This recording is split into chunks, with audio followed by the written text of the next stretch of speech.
الحمد لله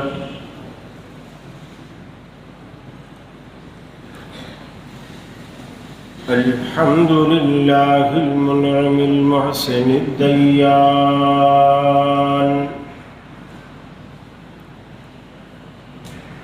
ذي الفضل والجود والإحسان ذي الكرم والمغفرة والامتنان والصلاة والسلام على سيد الأنبياء خير الأنام وعلى آله وصحابه وأزواجه العظام وأتباعه وأحبابه ورفقائه البررة الكرام أما بعد فأعوذ بالله من الشيطان الرجيم بسم الله الرحمن الرحيم وما خلقت الجن والإنس إلا ليعبدون وقال الله تبارك وتعالى قل أوحي إلي أنه استمع نفر من الجن فقالوا إنا سمعنا قرآنا عجبا يهدي إلى الرشد فآمنا به ولن نشرك بربنا أحدا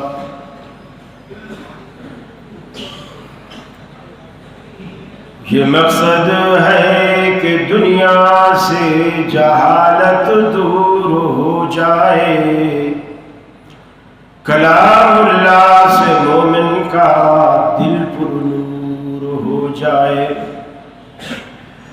یا الہی جب تک کہ میرے جسم میں جان رہے تجھ پہ صدقے تیرے محبوب پہ قربان رہے میں رہوں یا نہ رہوں پر دل کی ہے یہ دعا دین احمد اور عزت قرآن رہے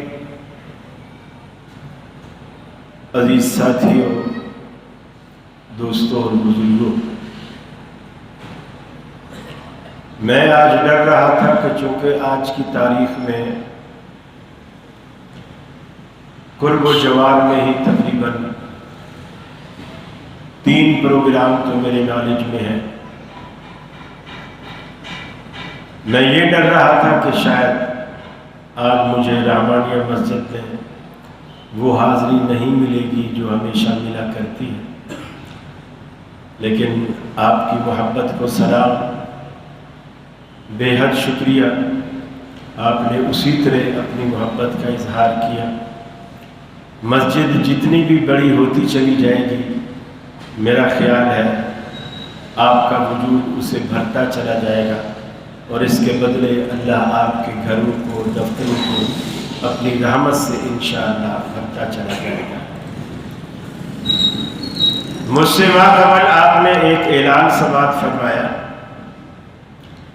کہ پروگرام عشاء تک ہوگا اور اس کا آپ کو فائدہ ہو لیکن فائدے والی بات گول کر گئے وہ نہیں بتائی کہ فائدہ کیا ہو میرا خیال ہے اگر آپ عشاء تک بیٹھیں گے تو آپ کو کھانا بھی ملے گا اور پہلے چلے جائیں گے تو کھانا آپ کو گھر پہ کھانا پڑے گا موضوع آپ تک پہنچ گیا ہمارے ہاں توہمات فرسودہ خیالات کی بھرمار راقیوں کا دورہ ہے اور جس گلی میں بھی جاؤ آپ کو پیر ملیں گے فقیر ملیں گے صوفی ٹائپ لوگ ملیں گے کچھ مولانا ٹائپ بھی ملیں گے، بوتلوں میں پھونکے ماریں گے، تھو تھو کریں گے، شف پیر کی طرح چھو چھو کریں گے، بیماری زیادہ ہو تو پھر کاغذ کو استعمال کریں گے، زعفران اور کستوری کو استعمال کریں گے، کالے دھاگے استعمال ہوں گے، اس پہ کچھ پڑھ کے گینٹھیں لگائی جائیں گی، مختلف طریقے۔ نئی گاڑی لے لو، اس کے بعد کچھ نانیاں، کچھ دادیاں، کچھ نانے، کچھ دادے پرانے زمانے کے مسئلے بتائیں گے، بیٹا نئی گاڑی لی ہے، آگے وہ جنید کی پرانی جوتی پڑی ہوئی ہے وہ ذرا باندھ دو، پیچھے باندھ دو، نظر نہیں لگے گی، حادثے سے بچے رہو، کالا کپڑا اس کی تھوڑی سی ٹاکی لے کر وہ پیچھے باندھ دو، آگے باندھ دو، بچہ پیدا ہوا بازو میں کالا دھاگا باندھ دو، برابر میں چھری رکھ دو۔ عجیب فلسفے اور نظریات ہیں جو لوگوں میں پائے جاتے ہیں۔ جنات کو اتنا بدنام کیا ہوا ہے، حالانکہ یہ تیسری بڑی مخلوق ہے جو عقل رکھنے والی اور شعور رکھنے والی۔ فرشتے، انسان اور جن۔ فرشتوں کو اللہ نے ایسا بنایا ہے کہ نہ وہ مرد ہیں، نہ وہ عورت ہیں، نہ وہ خواجہ سرا ہے۔ اب آپ یہ نہ پوچھئے گا کہ پھر وہ کیا ہے، پھر وہ فرشتے، وہ کھاتے نہیں، وہ پیتے نہیں۔ کسی فرشتے کی آپ سے کہیں ملاقات ہو جائے اور آپ اس سے پوچھیں کہ بھائی لیموں کا ذائقہ کیسا ہوتا ہے، میٹھا ہوتا ہے یا کڑوا ہوتا ہے، تو وہ آپ کو نہیں بتا سکتا، اس لیے کہ اس نے لیموں کبھی چکھا ہی نہیں، اس نے پانی کبھی نہیں چکھا، کھانے پینے کی ضروریات سے بالکل مبرہ۔ ان کی نسل نہیں بڑھتی، شادیاں نہیں ہوتی، اولادیں نہیں ہوتی۔ اللہ نے حکم کن سے ان کو ایک دفعہ بنا دیا، بس یہ جب سے بنے ہوئے ہیں اور اس کام پہ لگے ہوئے ہیں جس کام پہ اللہ نے انہیں لگا دی۔ تعداد ان کی اتنی بڑی ہے کہ بیت المعمور جو آپ کے قبلہ ابراہیمی کے بالکل اوپر، ساتوں آسمانوں سے بھی اوپر، نبی رحمت نے فرمایا ان کی تعداد اس سے اندازہ لگاؤ کہ 70,000 فرشتہ، یہ ای کو تھوڑا کم کرو، 70,000 فرشتہ روزانہ اس بیت اللہ کا طواف کرتا ہے، اور جو ایک دفعہ طواف کر کے جاتا ہے زندگی بھر دوبارہ اس کی باری نہیں آتی۔ اب کب سے دنیا بنی ہے اور کب سے یہ سلسلہ چلا ہے اور قیامت تک یہ سلسلہ جاری رہے گا، اور اس مخلوق کی تعداد کا آپ اس سے اندازہ لگائیں۔ اللہ نے ان سے بڑے بڑے کام لیے، حتیٰ کہ آپ کی خدمت پر بھی معمور۔ اللہ نے 2 فرشتے آپ کے دائیں اور بائیں، جنہیں آپ کرامن کاتبین کہتے ہیں۔ دائیں والا نیکی لکھتا ہے، بائیں والا بدی لکھتا ہے، لیکن یہ اتنے ایماندار ہیں اتنا ہی لکھتے ہیں جتنا آپ کرتے ہیں.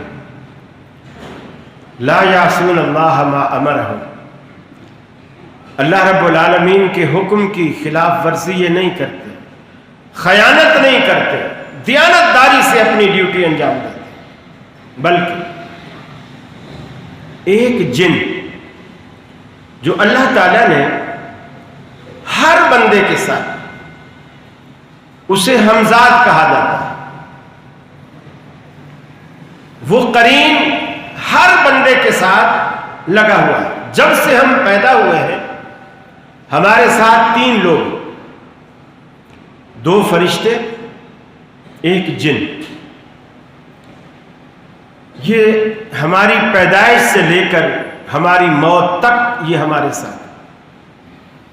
ان کو پتا ہے میرا نام کیا ہے، اس ہمزاد کو یہ بھی پتا ہے میرے والد کا کیا نام، میرا والد کیا کرتا تھا، میں کیا ہوں، کیا کرتا ہوں. چونکہ یہ خلوت جلوت ہر جگہ ساتھ رہتا ہے، میرے رازوں کا بھی پتا ہے، میرے بارے میں پوری معلومات رکھتا ہے. میں شاید 20-25 سال پرانی باتیں بھول جاؤں، یہ نہیں بھولتے، ان کو ساری باتیں یاد آتی. تو یہ جو ملائکہ ہے یہ نوری مخلوق، لیکن نور وہ نہیں جو اللہ رب العالمین کا نور ہے. نور من نور اللہ کا عقیدہ آپ نے نہیں رکھنا کہ اللہ کے نور میں سے یہ نور ہے، نہیں، یہ نور مخلوق ہے. اللہ کی جو صفت نور ہے تو وہ خالق ہے، یہ مخلوق ہے.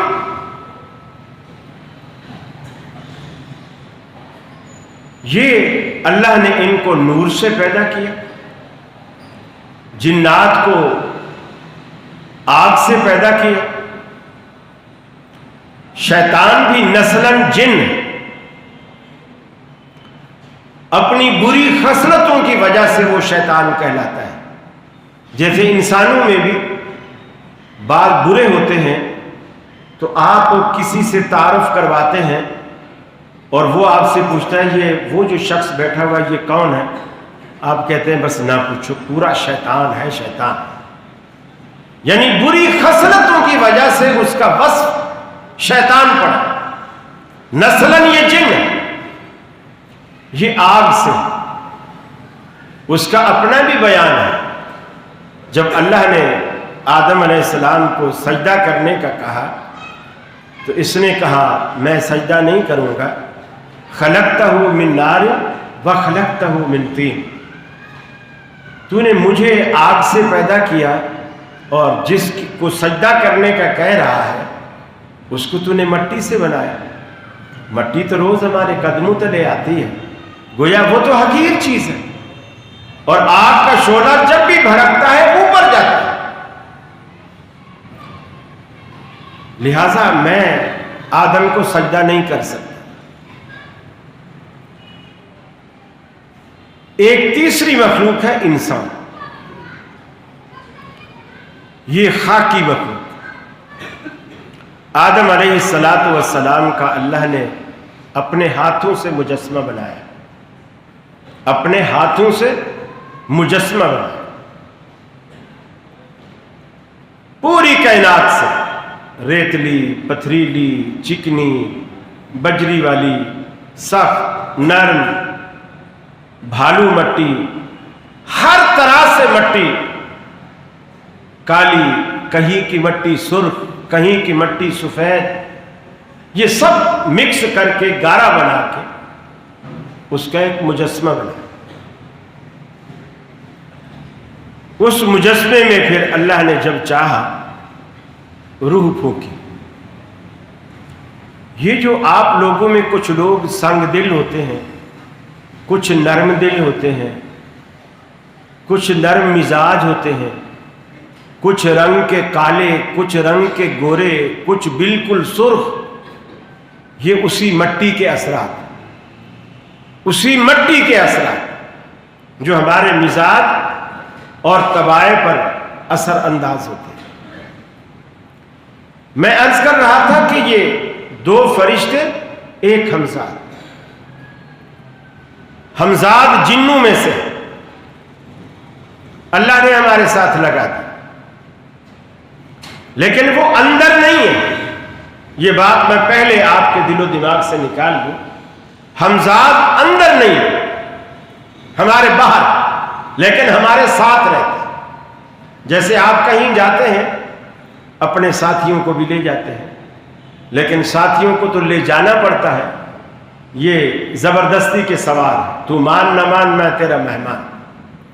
آپ انہیں بولیں یا نہ بولیں یہ آپ کے ساتھ۔ فرشتوں کے بارے میں تو خاص طور پر کہا گیا کہ سوائے دو موقعوں کے یہ کبھی بھی آپ سے جدا نہیں ہوتے۔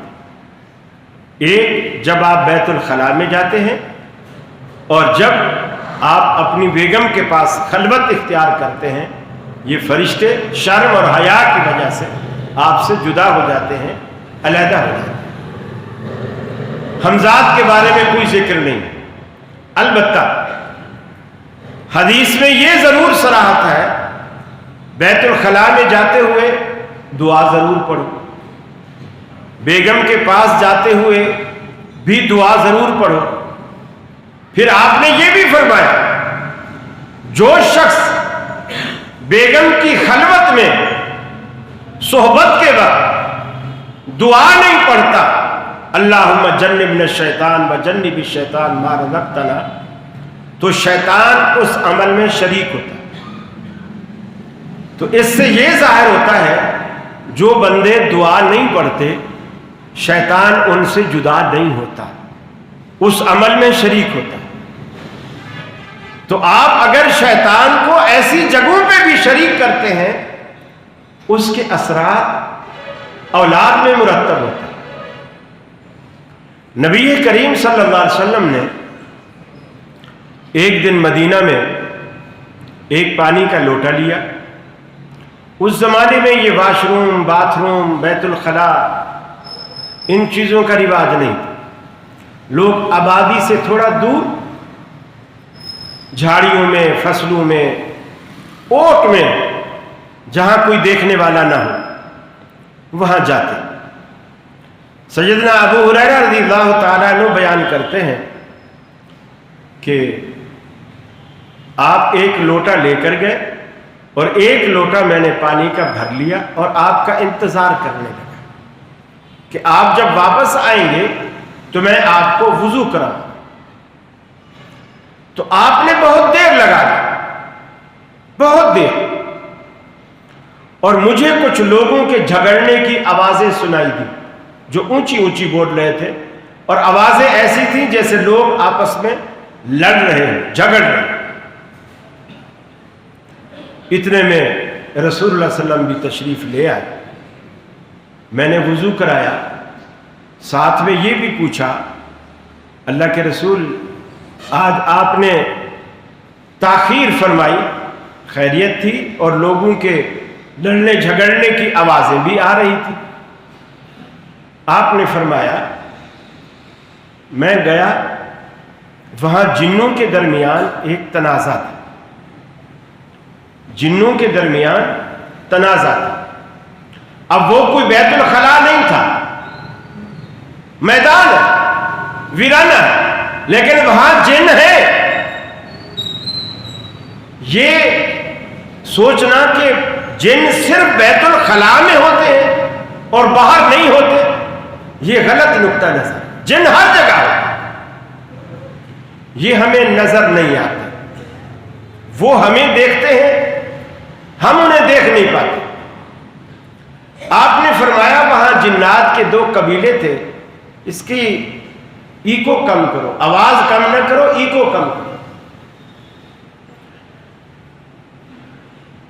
تو دو گروہ جو آپس میں جھگڑ رہے تھے، انہوں نے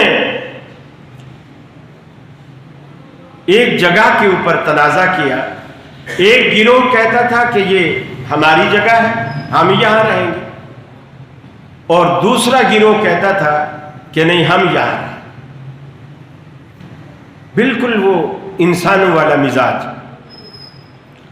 ہم بھی ایسے جھگڑتے ہیں نا، پلاٹوں کے اوپر. ایسے جگہ فرمایا میں نے دونوں کی باتیں سنی، اور وہ دو پارٹیاں کون سی تھی؟ ایک پارٹی نیک جنوں کی تھی اور ایک پارٹی برے جنوں کی. نیک والے کہہ رہے تھے ہم یہاں رہیں گے، برے والے کہہ رہے تھے نہیں ہم یہاں رہیں. آپ نے فرمایا میں نے فیصلہ کیا کہ جتنے کھلے میدان اور جتنی پہاڑوں کی چوٹیاں، ہائٹ، جتنی بلندیوں پہ چلے جاؤ، شاداب، کھلی، پرفضا جتنے مقامات، وہ میں نے اچھے نیک جنوں کو دے دیے، اور جو برے جن تھے ان کو تنگ، تاریک اور پست جگہ جیسے وادیوں کے نیچے اور گھٹن والی جگہ، تنگ جگہ جہاں ہوا کا گزر کم سے کم ہو، روشنی کم سے کم آئے، ایسی جگہ میں نے ان کو دی اور یہ ان کو تقسیم کر کے دے دی.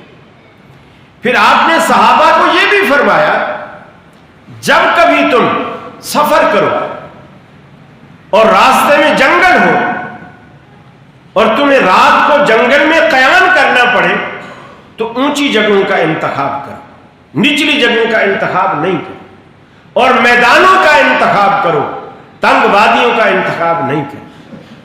آپ نے فرمایا وہاں اللہ تمہاری حفاظت بھی کرے گا، اور وہ جو نیک جن ہے اللہ ان کو بھی تمہاری حفاظت پر لگا دے گا. وہ ساری رات تم پر پہرا دیں گے اور تمہیں کسی موذی چیز کو نقصان نہیں پہنچانے دیں گے. تو یہ جو ہمزاد ہوتا ہے ہمارے ساتھ، یہ اندر نہیں ہوتا، باہر ہوتا ہے. اندر نہیں ہوتا، باہر ہوتا ہے. اور ہماری پوری ہسٹری سے، پیدائش سے لے کر موت تک یا اب تلک ساری ہسٹری سے یہ واقف ہے، میرے گناہوں سے بھی، میری نیکیوں سے بھی، کیونکہ وہ دیکھتا ہے. عالم الغیب نہیں ہے، وہ دیکھتا ہے. کوئی جن عالم الغیب نہیں ہے. یہ جو عامل حضرات کہتے ہیں نا کہ میرے پاس موکل ہے، میں ان سے پوچھ لیتا ہوں، وہ مجھے بتا دیتے، سب جھوٹ. کسی کے پاس عامل کچھ نہیں جانتے. وہ جو موکل ہیں وہ ایسا ہی لا علم ہے جیسے آپ. حضرت سلیمان علیہ السلام کے دور میں سیدنا سلیمان علیہ السلام نے بیت المقدس ان سے تعمیر کروایا، جنوں سے تعمیر کرایا، کیونکہ ان کا جنوں پر بھی حکم چلتا تھا. ان سے تعمیر کرایا، تعمیر میں لگے رہے اور بڑا مشکل مرحلہ تھا. مزدوری کر رہے تھے بغیر پیسوں کے، حتیٰ کہ سلیمان علیہ السلام پر موت آ گئی کھڑے کھڑے. یہ بات قرآن مجید میں ہے. فَلَمَّا قَضَيْنَا عَلَيْهَا الْمَوْتِ، سلیمان علیہ السلام پر جب ہم نے موت کا فیصلہ کر لیا، اپنی لاٹھی کا ٹیکا لگائے، لاٹھی کا سہارا لیے، ٹھوڑی کے نیچے لاٹھی رکھ کر کے کھڑے ہیں، کام کی نگرانی کر رہے ہیں، جن بھی دیکھ رہے ہیں. سلیمان علیہ السلام کھڑے ہیں، بھاگ بھاگ کے پوری توجہ تندہی کے ساتھ کام کر رہے ہیں، اور ان کو کوئی پتہ نہیں چلا سلیمان علیہ السلام فوت ہو چکے یا بھی زندہ ہیں، ہماری نگرانی کر رہے ہیں. حالانکہ سامنے موجود ہیں، سامنے سارے کے سارے جنات موجود ہیں، لیکن سلیمان علیہ السلام کی کیفیت کا ان کو علم نہیں. قرآن کہتا ہے کہ جب انہیں علم تب ہوا جب سلیمان علیہ السلام کی لاٹھی کو نیچے سے دیمک لگ گئی، اور دیمک کبھی ایک دن 2 دن ہفتے 2 ہفتے میں نہیں لگا کرتی، ایک عرصہ بیت گیا، دیمک لگ گئی، اس لکڑی کو دیمک نے کھانا شروع کر دیا، لکڑی کمزور ہو گئی، کھوکھلی ہو گئی، سلیمان علیہ السلام کے بوجھ کو اٹھا نہیں سکی، وہ گر گئی۔ جب لکڑی گری تب سلیمان علیہ السلام بھی زمین پہ گر گئے۔ جنوں کو تب پتا چلا جب سلیمان علیہ السلام زمین پہ گرے اور وہ کہنے لگے ہے ہم پر مصیبت، کاش ہمیں پہلے پتا چل جاتا، ہمیں پہلے معلوم ہو جاتا تو اتنی بڑی مشقت میں نہ پڑے رہتے، یہ تو کب کے فوت ہو چکے ہیں۔ جب تک اللہ نے لکڑی کو نہیں گرنے دیا تب تک بیت المقدس تعمیر نہیں ہو گیا۔ جن عالم الغیب نہیں ہوتے، کسی کے پاس بھی رب العالمین نے غیب کا علم نہیں رکھا، یہ بات اپنے عقیدے میں دل و دماغ میں بٹھا دیجیے۔ فرمایا قُل لَا يَعْلَمُ مَن فِي السَّمَاوَاتِ وَالْأَرْضِ الْغَيْبَ إِلَّا اللَّهُ۔ اے حبیب آپ اعلان فرما دیجئے، آپ کہہ دیجئے، دنیا کو یہ بات بتلا دیجئے، یہ عقیدہ، یہ نقطہ نظر واضح فرما دیجئے، لا یعلم الغیب الا اللہ، اللہ رب العالمین کے سوا غیب کو کوئی نہیں جانتا۔ قل لا یعلم من فی السماوات والارض، آسمانوں کی بھی نفی فرما دی، زمین کی بھی نفی فرما دی، آسمانوں میں بسنے والی مخلوق یعنی فرشتے یا اور بھی کوئی مخلوق آباد ہے تو وہ بھی نہیں جانتی، زمین پہ بسنے والی انسان بھی، جن بھی، حیوان بھی، حتیٰ کہ اس میں تمام دنیا میں آنے والے پیغمبر بھی شامل ہیں۔ لا یعلم من فی السماوات والارض الغیب الا اللہ، فرمایا وعنده مفاتح الغیب لا یعلمها الا ہو، اللہ نے غیب کو تالے لگا کر، غیب کے سارے خزانوں کو رب العالمین نے تالے لگا کر چابیاں اپنے پاس رکھ چھوڑی۔ عنده مفاتح الغیب لا یعلمها الا هو، اس کے سوا انہیں کوئی نہیں جانتا۔ خزانہ کہاں دفن ہے کوئی نہیں جانتا، کون کہاں مرے گا کوئی نہیں جانتا، کس کی موت کیسے واقع ہوگی کوئی نہیں جانتا، بارش کہاں ہوگی، کب ہوگی، کتنی ہوگی، اس بارش سے فائدہ ہوگا یا نقصان ہوگا کوئی نہیں جانتا۔ اگرچہ دنیا کہتی ہے کہ میاں محکمہ موسمیات والے بتا دیتے ہیں، یہ علم غیب نہیں ہے، بعض دفعہ ان کی بتائی ہوئی بات درست بھی بیٹھتی ہے، اکثر غلط ہے۔ وہ آلات کے محتاج، بجلی کے محتاج، کمپیوٹر کے محتاج، اللہ رب العالمین اسباب اور علل کا محتاج نہیں ہے، وہ ایسے جانتا ہے، اس کا اپنا علم ہے، اپنا ذاتی علم ہے، وہ کسی مشینری کا، کسی بجلی کا، کرنٹ کا محتاج نہیں۔ کبھی صحیح بھی، کبھی ایسا بھی ہوتا ہے، بتاتے ہیں کہ جی کل موسلا دھار بارش ہوگی، وہ موسلا دھار بارش کیا ہوگی، ہم نے دیکھا کہ آسمان پہ بادل بھی نہیں، یعنی جس دن وہ رپورٹ دیتے ہیں موسلا دھار بارش ہو نہ ہو بادل ہی نہیں ہوتے۔ اسی طرح ایک بیوی نے میاں پہ کیس کر دیا، عدالت پرچہ کٹوا دیا، جج نے پوچھا تو نے اپنے میاں پر کیوں پرچہ کٹوایا؟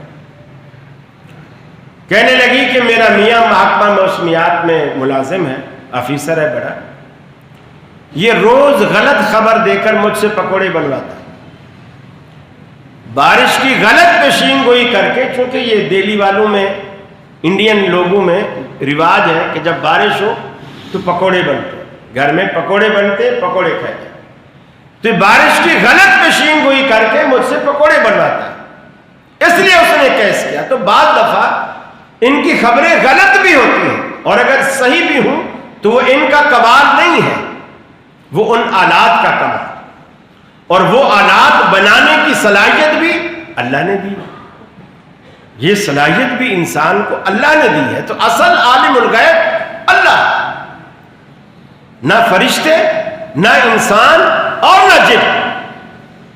حتیٰ کہ قرآن نے یہاں تک کہا، آج دنیا میں، دنیا کو چھوڑو، آپ کے بورا پیر میں کتنے درخت ہیں، اس طرف نانک واڑہ کی طرف جاؤ، ادھر جاؤ، کتنے درخت ہیں آپ جانتے ہیں؟ آپ اتنے سالوں سے رہ رہے ہیں، آپ نے گنا ہوا ہے کتنے درخت ہیں؟ کیا جانتے؟ نہیں جانتے۔ اللہ کا قرآن کہتا ہے وَمَا تَسْقُطُ مِن وَرَقَةٍ إِلَّا يَعْلَمُهَا، ہمیں تو درخت معلوم نہیں کتنے، اللہ کو تو یہ بھی معلوم ہے ان درختوں پر پتے کتنے لگے، ان درختوں پر پتے کتنے۔ زمین پر گرنے والا کوئی بھی پتا درخت کو چھوڑ کر زمین پہ بعد میں آتا ہے، اور اللہ رب العالمین کے علم میں وہ پہلے آتا ہے۔ لہذا یہ بھی دل و دماغ سے بات نکال دیجئے کہ جنوں کو کچھ معلوم ہے، غیب کی باتیں معلوم ہے، اگر ہم چلا کاٹ کے جن کو تابع کر لیں گے تو غیبی خزانوں سے ہم آگاہ ہو جائیں گے۔ ایسا نہیں ہے، ایسا نہیں ہے۔ اب جو اصل موضوع ہے ہمارا توہمات سے متعلق، لوگوں میں راکیوں نے یہ بات بٹھائی ہوئی، اور مجھے افسوس ہوتا ہے، ہمارے لاہور میں ہماری جماعت کا، مرکزی جمعیت کا ایک چینل ہے، پیغام چینل کے نام سے، اس میں ایک صاحب آتے ہیں، سفید داڑھی ہے ان کی، بزرگ ہے، وہ سارا دن ان کا کام یہی ہے، مشہور ہے کہ جی میں جن نکالتا ہوں، میں جن نکالتا ہوں۔ اصل میں وہ جن نکالتا نہیں ہے، جن ڈالتا ہے، جن ڈالتا ہے، دماغ میں ڈالتا ہے۔ جتنی دیر آپ وہ چینل پہ اس کو سنتے رہو گے، آدھا گھنٹہ، پونا گھنٹہ، جتنا بھی دیر پروگرام چلے گا، کچھ آج سنو گے، پھر دوسرے دن سنو گے، اب تھوڑا تھوڑا آپ کے دماغ میں بات آ جائے گی، پھر آپ پروگرام دیکھتے ہوئے کبھی دائیں دیکھو گے، کبھی بائیں دیکھو گے کہ کوئی جن ادھر آیا تو نہیں بیٹھا۔ وہ خوف و ہراس آپ کے دل میں، آپ کے دماغ میں بٹھایا جاتا ہے۔ یہ راکیوں کا پہلا حربہ کہ آپ اس چیز کا ڈر محسوس کریں۔ میں جامع احسان میں ہوتا تھا، ایک ہمارے دوست تھے، فوت ہو گئے، اللہ انہیں غنی کی رحمت کرے، اقبال بھائی، وہ فرنیچر کا کام کرتا، تو وہ اکثر میرے پاس وہاں دفتر میں آتے تھے، بیٹھے رہتے، باتیں کرتے، کبھی مجھے یہ بھی کہتے کہ طبیعت ٹھیک نہیں، مجھے دم کر دے، میں سورہ فاتحہ پڑھ کے دم کر دیتا، یا اللہم اشف مرضانا پڑھ کے دم کر دیتا۔ ایک دن آئے تو کہنے لگے قاری صاحب ہمیں تو آپ کا کوئی فائدہ نہیں۔ میں نے کہا اللہ خیر کرے، آپ کو کیا فائدہ چاہیے، کیا فائدہ چاہیے؟ کہنے لگے ہمارے اوپر جن چڑھے ہوئے ہیں، 18 جن چڑھے ہوئے ہیں، اور آپ کچھ کر ہی نہیں رہے۔ میں نے کہا کس نے کہا آپ کو 18 جن چڑھے ہوئے؟ انہوں نے ایک حوالہ دیا کہ فلاں کے پاس میں گیا تھا، وہ بھی وہیں منظور کالونی کے علاقے میں تھے، میں نام نہیں لیتا۔ تو انہوں نے، میں جب ان کے پاس گیا سلام کر کے بیٹھا، میں نے کہا میری طبیعت ذرا ایسی ہے، جسم درد کر رہا، تو انہوں نے کچھ پڑھ کے مجھ کو پھونک مارا، اور پھونک مار کے جھٹکا کھا کے پیچھے ایسے کر کے پیچھے کو، اور مجھے کہا پرے پرے پرے پرے، یعنی وہ یہ شو کر رہے تھے کہ آپ پر کوئی اتنی بڑی چیز ہے کہ جس نے مجھ جیسے عامل کو بھی ڈرا دی، گویا اس نے مجھے دھکا دے کے پیچھے گرایا۔ یہ طریقہ واردات ہے، راکیوں کا طریقہ واردات، تاکہ آپ کے دماغ میں بیٹھ جائے کہ یار جو جن خود دم کرنے والے کو دھکا دے کے گرا سکتا ہے تو میں تو کچھ جانتا ہی نہیں، کچھ پڑھا ہوا بھی نہیں ہوں، تو میری کیا حیثیت ہے اس کے آگے، مجھے تو یہ مار کے ہی رکھ دے گا۔ یہ طریقہ واردات، اللہ ان لوگوں کو ہدایت دے، لوگوں کے ذہنوں میں، دل و دماغ میں غلط باتیں ڈالتا ہے، غلط باتیں ڈالتا۔ میں نے کہا پھر تو کہنے لگے، انہوں نے مجھے کہا کہ اقبال بھائی، اقبال ان کا نام تھا، کہ اقبال بھائی آپ کو کیا بتاؤں، آپ کے اوپر پورے 18 جن ہیں، 18 جن، اور کمال یہ ہے کہ سارے کے سارے افغانی ہیں، سارے جن افغانی، ایک بھی پاکستانی نہیں، اور جو پاکستانی جن ہوتے ہیں وہ معمولی پڑھائی سے ہٹ جاتے ہیں۔ یہ جو افغانی جن ہوتے ہیں نا، مضبوط ہوتے ہیں اور ضدی ہوتے ہیں۔ دیکھو نا، ان کو امریکہ نہیں نکال سکا، افغانی جنوں کو افغانستان سے امریکہ نہیں نکال سکا، روس نہیں نکال سکا، روس کے ٹکڑے ٹکڑے ہو گئے، وہ نہیں نکلے، امریکہ خود بھاگ گیا، اپنے ٹینک توپیں چھوڑ کر بھاگ گیا، لیکن وہ نہیں نکلے۔ تو یہ جو افغانی جن ہوتے ہیں بڑے ضدی ہوتے ہیں، اور یہ معمولی پڑھائی سے نہیں نکلتے، بڑی مجھے پورا 1 ہفتہ رات بھر جاگ کر پڑھائی پڑھنی پڑے گی، تب یہ کہیں جا کے نکلیں گے، اور اس کے لیے چونکہ میں رات بھر 7 دن جاگوں گا تو اس کے لیے کچھ معاوضہ تو ملنا چاہیے۔ میں نے کیا لوگ کہنے لگے 40,000 روپیہ دوں گا، اور میں انشاءاللہ 7 دن پڑھائی کر کے یہ جن آپ کی نکال دوں گا۔ آج جمعرات ہے، اگلی جمعرات کو آپ آنا، پھر میں دم کروں گا انشاءاللہ آپ کے جن سارے، اور آپ کی طبیعت بھی ٹھیک ہے۔ میں نے کہا پھر، کہنے لگا، میں نے کہا یار 40 تو بہت زیادہ ہے، تھوڑا کم کرو۔ تو میں نے پھر 25,000 میں سودا کر لیا، 40 کی بجائے 25,000 میں نے سودا کر لیا۔ میں نے کہا 25 میں جن نہیں نکلیں گے، 40 والے دن 25 میں نہیں نکلیں گے۔ یہ بالکل ایسے ہے جیسے وہ کندھے پہ پٹھان قالین رکھ کے آتے ہیں آپ کی گلی میں، آپ پوچھتے ہیں کتنے کا، وہ کہتے ہیں 25,000 روپے کا، پھر وہ آپ کو آخر کرتے کرتے 2500 میں دے کے چلے جاتے، سودا کر۔ تو اس نے کہا 25,000، میں راضی ہو گیا، بولے سودا کر لیا۔ جب میں اگلی جمعرات کو گیا، میں نے کہا جب جائے پھر جو رپورٹ ہے مجھے دینا۔ تو بولے، اس نے بتایا 25,000 تو میں نے ابھی نہیں دیے تھے، میں نے 15,000 دیے تھے، 10,000 روکے کیونکہ میری طبیعت ابھی پوری سنبھلی نہیں تھی۔ تو اس نے کہا دیکھو ان کی سیان پتیاں دیکھو، وہ کہنے لگا کہ 10 جن نکل گئے، 7 باقی، چونکہ ابھی 10,000 جو باقی، ابھی 10,000 جو باقی ہے، 7 جن بھی باقی۔ اگر وہ 25 کے 25 اسی وقت دے دیتا تو سارے نکل جاتے۔ اللہ کے بندو، آپ پڑھے لکھے شہر میں رہتے ہو، پڑھے لکھے ہو، آپ کیوں ان توہم پرستیوں میں پڑے ہوئے ہیں؟ کیوں ان خیالات میں گھرے ہوئے ہو؟ اپنے عقیدے خراب کر رہے ہو، جیبیں خالی کر رہے ہو، کما کما کے ان پر خرچ کر رہے ہو۔ اللہ کے رسول نے جو طریقے بتائے، دعائیں بتلائیں، ان دعاؤں کو استعمال کریں۔ دیکھیے، جو سب سے پہلی دلیل راکیوں کی کیا ہے؟ جو یہ جن نکالنے والے ہیں نا، تھو تھو کرنے والے، ان کی سب سے پہلی دلیل کیا ہے؟ قرآن مجید کی وہ آیت ہے جس میں اللہ رب العالمین نے کہا کہ قیامت والے دن یہ لوگ سود خور جو ہیں ایسے کھڑے ہوں گے جیسے کسی شیطان نے ان کو چھو کر خبتی بنا دیا ہو، دیوانہ کر دیا۔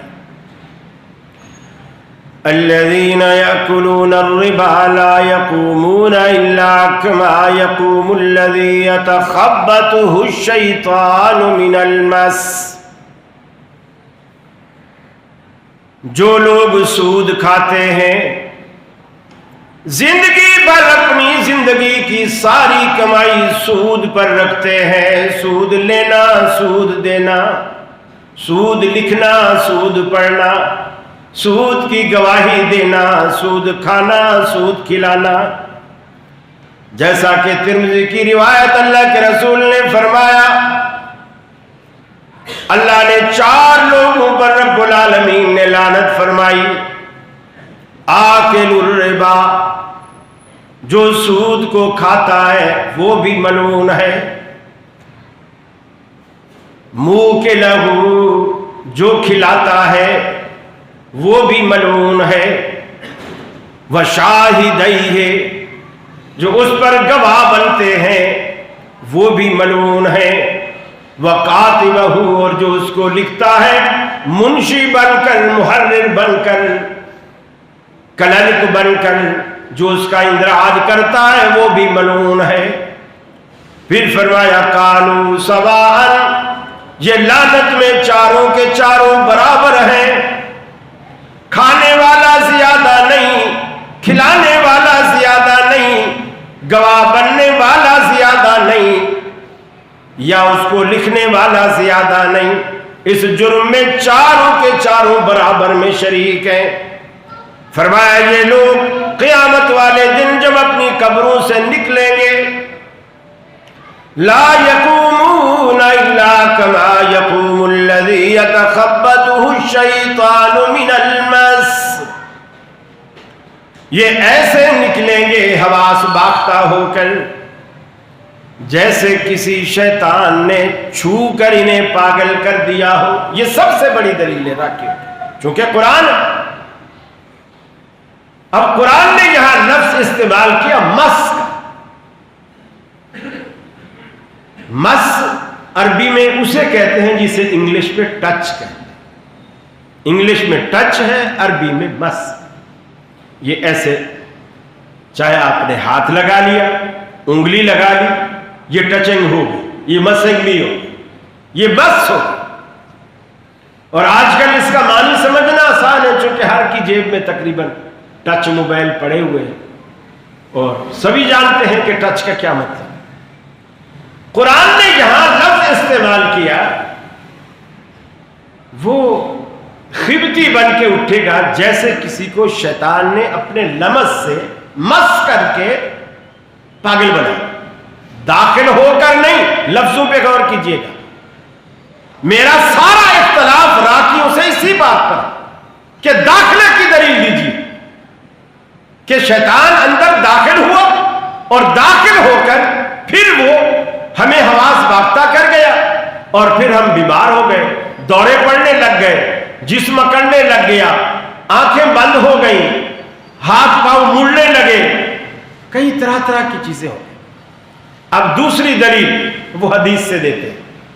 جب ہم یہ ضد کرتے ہیں نا کہ قرآن میں تو مس ہے، دخول نہیں ہے، اب حدیث کی دلیل دیتے۔ حدیث کی دلیل کیا ہے؟ رسول اکرم صلی اللہ علیہ وسلم اعتکاف بیٹھے تھے مسجد، اور اعتکاف بیٹھنے والا گھر نہیں جاتا، جب تک اعتکاف پورا نہ ہو وہ گھر نہیں جاتا۔ آپ کی گھر والی حضرت صفیہ رضی اللہ تعالی عنہ آپ سے ملنے آئے مسجد میں۔ آپ سے جب مل چکی، بات چیت ہو گئی، آپ اس کو چھوڑنے گئے، دروازے تک چھوڑنے گئے۔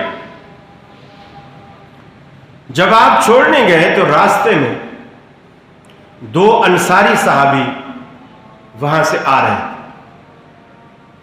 اندھیرا تھا، بجلی اس زمانے میں نہیں ہوتی تھی اور راستوں کی لائٹیں بھی نہیں ہوتی تھی، اندھیرا تھا۔ جب وہ قریب آئے انہوں نے کوئی بات نہیں کی، سلام دعا ہوئی، لیکن کسی بھی قسم کا کوئی شک کا اظہار انہوں نے نہیں کیا۔ نبی رحمت صلی اللہ علیہ وسلم نے از خود ان کے پوچھے بغیر اور کہے بغیر از خود آپ نے فرمایا کہ یہ میری بیوی صفیہ ہے۔